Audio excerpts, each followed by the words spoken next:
كاب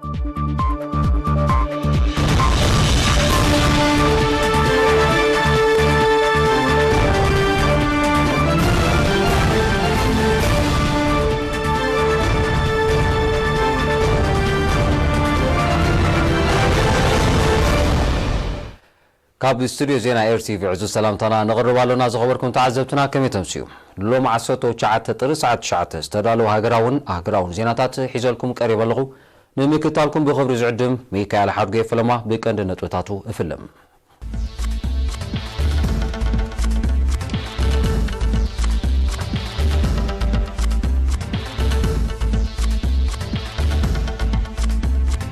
بمحدار زوبا ماكل نعوتات مدب الزنار طبابات شليمو معبر حكايم إيرترا مبع عشان حمشتن عمتها وعلى كاميرا من محدار نزوبا بارونتون تراكم مع بتكبار زوتون مربات موقيشو الشباب بكتما أفغويب زكايرو شبرا مدقعات عصوتو حمشة سوات قوسيلاو غنا غنتو وقنات ليبيا بكتما برلين كتاور كباكايلو أبي ليبانوس هاديو كمسر زغنيز باو طغاموتات داغماي تولي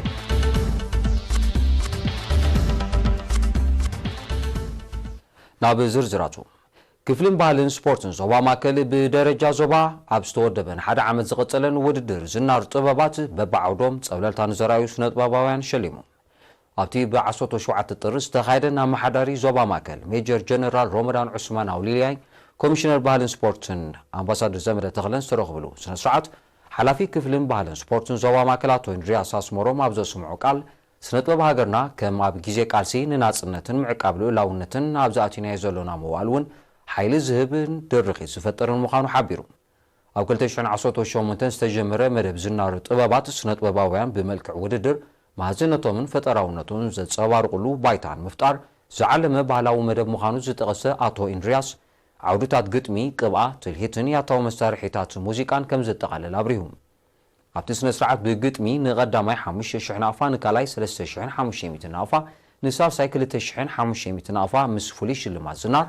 ኣብ ገባ ድማ ንቀዳማይ 10000 ናፋ ንካላይ 7000 ናፋ ንሳልሳይ 5000 ናፋ ምስ ፍሉይ ሽልማት ዝናር ተዓዲሎም زي كازي بتلهيت جوجل بالي ميراس حامش الشعنافة كشلة من كلا عماسن ملكسن زي تصاطفون متبابع الشلمات تواهبون أبي شحن شعاتي 294 استمسرته محبر حكاي ميرترا عمتها وعلانا ودبه أفلطون عاغمنا بالاتو كب مبال أبركتوما موحاست عنا حورة الصومن معباي كسرح مصنحو يفلت كما غسلتانايزي تمالي مبال عصان حمشتن وعلى كايدلوم ጋዜጠኛ ፉርቱና አንዶም ዘዳሎቶ ጸብጻብ ይስዕብ محبر حكايم إيرترا مبل 25 عامتها وعلا ب18 طري اب ادراش هوتيل اسمرا بالاس اقانيعم ابتل الخلته ميت موياوينن مشارختن تستاتفوا وعلا نهاجرنان زوبانان اب زصلوز تصنع حماماتن بزعبهم زفلت حقتاتن مغلصيتات قريبوم بريزيدنت محبر حكايم إيرترا بروفيسور نغاس لاك اب زهابو مخفت قال محبر ابزنا 25 عامتات ادميون زسلاسلون تفتات حافشاو مغلص دحر مهاب عقم ابالات نمعباي اب غسغاس مويا حكمنان تكنولوجي حكمنان زتكور سلطانات موداب كاب قندن تفتاتو مخانو بمتقاس معباله اب تمرتن سلطانان سلازمركوس إيرتراوين حكايم درجات تمرتومن موياو افرطومن كعبيو كتصعروات حساسيبوم صحف محبر حكايم إيرترا دكتور محمود محمد نيرين ابزهابو حبريتا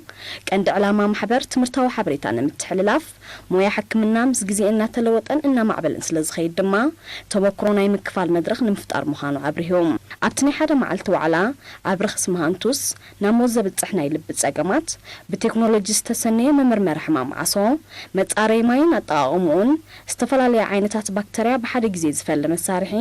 ምዕባለታት ሕክምናው ምድንዛዝ ጸገማት ፊስቱላ ከምኡን ኣብ ሕማም ከርፈስ ኣብ ኤርትራ ዝተገብረ መጽናዕታው መግለጺታት ቀሪቦም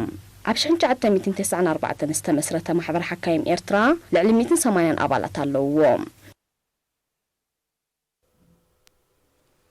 نمسكنكي غازطኛ ፉርቱና አንዶም ናብ ካል ዜና ምስንሰግር መምሕዳር ንዞባ ባሮንቱ በዓሶቶ ሽድሸ ጥሪ ኣብ ዘካየዶ ገምጋም ንተራኮም ኣብ ትግባር ዝውጦኑ መረባት ልምዓት በሓፈሻ ምዕቃብ ሓመድን ማይ ድማ ብፍላይ ሞጊሱ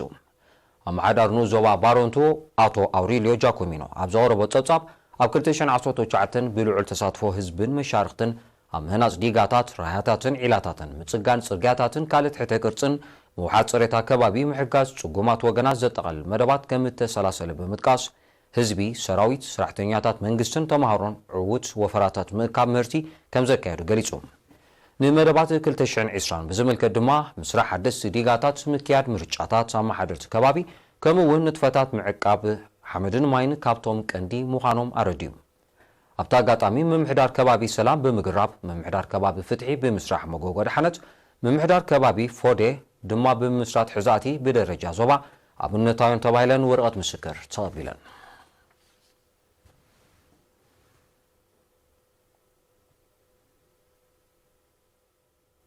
ክብራት ዓዘቱን ሃገራዊ ዜናታት ሒዘ ድሕር ዝሓጻር መሰጋገሪት ክምለሰኩም ንምክትታልኩም ክትቅጽሉ ደጊመ ብኽብሪ ዕድም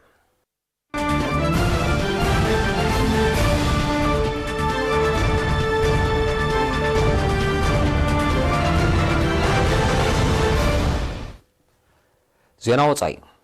ብ18 ጥር ኣብ ከተማ ኣፍጎዬ ሶማልያ ኣብ ህንፃዊ ስራሓት ንዝተዋፈሩ ቱርካውያን ዕላማ ብዝገበረ ሽበራዊ መጥቃዕቲ ቦምብ 4 ቱርካውያን ዝርከብዎም ብውሕዱ 15 ሰባት ከም ዝቆሰሉ ማዕከናት ዜና የጋውሕ ኣለዋ ሽበራዊ ጉጅለ አልሸባብ ሓላፍነት ናይዚ ኣብ መኪና ዝተፃወደ ቦምባ ብምፍንጃር ዝተኻየደ መጥቃዕቲ ወሲዱሎም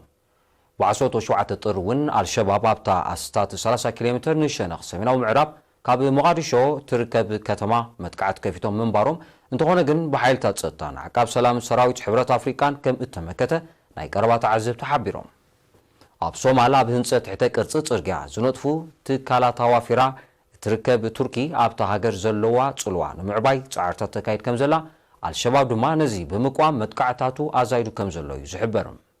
ኣብ ወርሒ ታሕሳስ 2019 አልሸባብ ኣብ ከተማ ሞቃዲሾ ብዘካየዶን ህይወት የስዓ ሰባት ዝቐዘፈን መጥቃዕቲ ቦምብ ዜጋታት ቱርክ ዝኾኑ መሃንድሳት ከም ዝቆሰሉ ይዝከር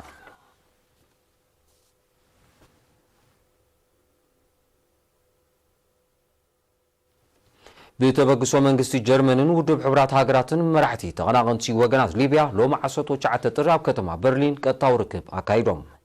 ኣብቲ ዝርርብ ቀዳማይ ሚኒስተር ናይቲ ብውድብ ሕብራት ሃገራት ተቐባልነት ዝረኸበ ኣብ ከተማ ትሪፖሊ ዝመደበሩ መንግስቲ ሊብያ ፋይዝ አልሰራጅ መራሒ ናይቶም ኣብ ምብራቃዊ ሸነኽቲ ሃገር ዝመደበሮም ተቃወምቲ ሓይልታት ጀነራል ኸሊፋ ሓፍታር መራሒት መንግስቲ ጀርመን አንገላ መርከል ፕሬዝደንት ሩሲያ ቭላድሚር ፑቲን ፕሬዝደንት ቱርኪ ሬሲፕ ጣይብ ኤርዶጋን ፕሬዝደንት ፈረንሳይ ኢማኑኤል ማክሮን ቀዳማይ ሚኒስተር ኢጣልያ አንቶኒዮ ኮንተ ቀዳማይ ሚኒስተር ብሪጣንያ ቦሪስ ጆንሰን ኣብ ወንበር ኮሚሽን ሕብረት ኣፍሪካ ሙሳ ፈኪ ሚኒስተር ጉዳያት ወፃኢ ኣሜሪካ ማይክ ፖምፔዮ ከምኡውን ወከልቲ ኤውሮጳውያን ሓይልታት ይሳተፉ ከም ዘለው ተሓቢሩ ቀንዲ ዕላማ ናይዚ ዋዕላ ተቐናቐንቲ ወገናት ሊብያ ኣብ ኣጠቓላሊ ስምምዕ ምቁራጽ ተጻብኦታት ክኽትሙ እዩ ብዘይካዚ ኣብ ሊብያ ቀጥታዊ ምትእትታው ዝገብሩ ዘለው ግዳማውያን ሓይልታት ነቲ ውድብ ሕብራት ሃገራት ኣብ ልዕሊ ሊብያ ዘጽንዖ ገዳታት ኣጽዋር ከኽብራን ኣብቲ ግጭት ዝገብሮ ምትእትታዋት ከቋርጾን ክሰማምዓ ተጽቢት ይግበር ኣብ ጎኒ መንግስቲ ሊብያ ዝስለፍ ሰራዊት ኣዋፊሩ ዝርከብ ፕሬዝደንት ቱርኪ ሬሲፕ ጣይብ ኤርዶጋን ኣብቲ ዝርርብ ኣጠቓላሊ ስምዕ ምቁራጽ ተኽሲ ክብጻሕ ዘሎ ተስፋ ገሊጹ እንተኾነ ግን ብጀነራል ኸሊፋ ሓፍታር ዝምርሑ ሓይልታት ብ17 ጥሪ ኣብ ምብራቃዊ ሊብያ ንዝርከብ ወደባት ሰደድ ነዳዲ ናይ ምዕጻው ስጉምቲ ብምውሳዶም እቲ ዝርርብ ከይተዓናቕፍ ተሰጊዩ ጸኒሑ መጠን ፍርያት ነዳዲ ሊብያ ቅድሚዚ ብሓይልታት ኸሊፋ ሓፍታር ዝተወስደ ስጉምቲ ኣስታት 1.3 ሚልዮን በርሚል ንመዓልቲ ምንባሩ ጸብጻባት ይሕብሩ ቱርኪ ኣብ ጎኒ መንግስቲ ሊብያ ዝስለፍ ሰራዊት ከተዋፍሩ ምዃና ንዝሃበቶ መግለጺ ብትሪ ክቃወሙ ዝጸንሑ ሓይልታት ኸሊፋ ሓፍታር እቲ ሃገር ነቲ ካብ መሸጣ ነዳዲ ሊብያ እትረኽቦ ኣታዊታት ጸጥታዊ ውድቀት ሃገሮም ዘጋድዱ ዕሱባት ኣብ ምውፋር ትጥቀመሉ ከም ዘላዮም ዝኸሱ ቱርኪ ንመንግስቲ ትሪፖሊ ንምድጋፍ ካብ ተቃወምቲ ሓይልታት ሶርያ ከተዋፍር መደብ ከም ዘለዋ ኣብ ዝሓልፈ መዓልታት ምግላጻ ይዝከር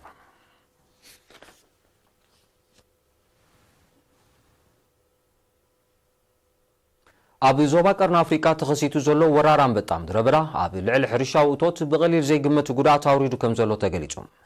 እቲ ዕስለ አንበጣ ብዝሓለፈ ሰሙን ካብ ኢትዮጵያን ሶማልያን ናብ ምብራቃውን ሰሜናውን ሸነኽ ኬንያ ገጹ ከም ዝሳገመ ዝጠቐሰ ውድብ ምግብን ሕርሻን ሕብራት ሃገራት ኣብ ምህርቲ ሕርሻ ኬንያ ጉድኣት ከም ዘውረደ ሓቢሩ መንግስቲ ኬንያ ነቲ ዕስለ አንበጣ ንምቁፅጻር ካብ ምጅማር ናይ ዝወርሒ ኣትሒዙ ብነፈርቲ መድሃኒት ናይ ምንጻግ ምስራሕ ኣበጊሱ ከም ዘሎ እዩ ዝግለጽ እንተኾነ ግን እቲ አንበጣ ኣብ ሓደ እዋን 40 ኪሎ ሜትር ኣብ ልዕሊ ስፍሓቱ መሬት ይዓስል በምህላው ካብ ቁፅፅር ወጻኢ ከይከውን ሓረስቶትን ክኢላታት ሕርሻን ስጋቶም ይገልጹ ኣለዉ ኣብ ሰፊሕ ክፋል ዞባ ምብራቅ ኣፍሪካ ተኸሲቱ ከም ዘሎ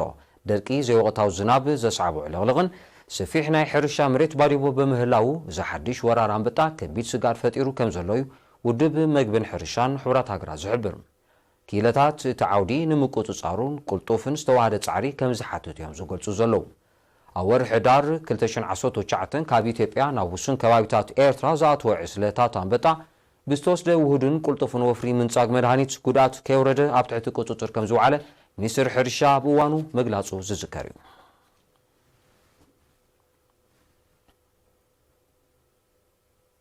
ኣብ ሊባኖስ ፖለቲካውያን ሰልፍታት ሓድሽ መንግስቲ ንምቋም ዘካይዶ ጻዕሪ ዛጊድ ፍረ ክርከቦ ከም ዘይከኣል ኣብ ዝግለጸሉ ዘሎ እዋን እቲ ሃዲኡ ክመስል ዝቐነ ህዝባዊ ተቃውሞታት ብ18 ጥሪ ዳግማይ ተወሊዑ ኣብቲ ዕለት ኣብ ማእከላይ ሸነኽ ከተማ ቤይሩት ኣብ መንጎ ሰልፈኛታትን ንምብታኖም ዝተዋፈሩ ሓይልታት ጸጥታን ብዝተኻየደ ግጭት ኣስታት 300 ሰባት ከም ዝቆሰሉ ንሰብ መዚ ትካላት ጥዕና ብምጥቃስ ማዕከና ዜና ቃሊሐን ሓይልታት ጸጥታ ሊባኖስ ዘንብዕ ጋዝ ናይ ፕላስቲክ ጠያይትን ብማይ ምግጫብን ተጠቂሞም ነቶም ኣብ ኣፍ ደገ ማእከላይ ቤት ጽሕፈት ባይቶ ብምትኻብ ተቃውሞም ዘስምዑ ዝነበሩ ሰልፈኛታት ንብብታን ከም ዝፈተኑ ተሓቢሩ እቲ ህዝባዊ ተቃውሞታት ብ19 ጥር እውን ቀፂሉ ከም ዝወዓለ እዩ ዝግለጽ ዘሎ ኣብ ሊባኖስ ድሕርቲ ካብ 1975 ክሳብ 1990 ዝተኻየደ ኩናት ሕድሕድ ነታ ሃገር ዝመርሑ ዘለዉ ፖለቲካውያን ሓይልታት ክእለዩ ብዝፅውዕ ካብ ወርሒ ጥቅምቲ 2019 ዝካየድ ዘሎ ህዝባዊ ተቃውሞታት በቀዳማይ ሚኒስትር ሰዓድ አልሐሪሪ ዝምራሕ መንግስቲ ካብ ስልጣን ድሕሪ ምእላዩ ዝትኮ ቀዳማይ ሚኒስትር ንምምራጽ ኣብ ስምምዕ ክብጻሕ ከም ዘይተኻለ እዩ ዝግለጽ በዚ ድማ እቲ ህዝቢ ሊባኖስ ዘቕርቦ ዘሎ ጻውዒት ኣብ ቀረባ እዋን ምላሽ ዝረክብ ስለ ዘይመስል እቲ ህዝባዊ ናዕቢ ክቕጽል ምዃኑ ይእመት ሊባኖስ ኣብዚ እዋን እዚ ካብ እዋን ግጭት ሓድሕድ ዝኸፍአ ምዃኑ ናብ ዝግለጽ ቁጠባዊ ውድቀት ተሸሚማ ምህላዋ ጸብጻባት ይሕብሩ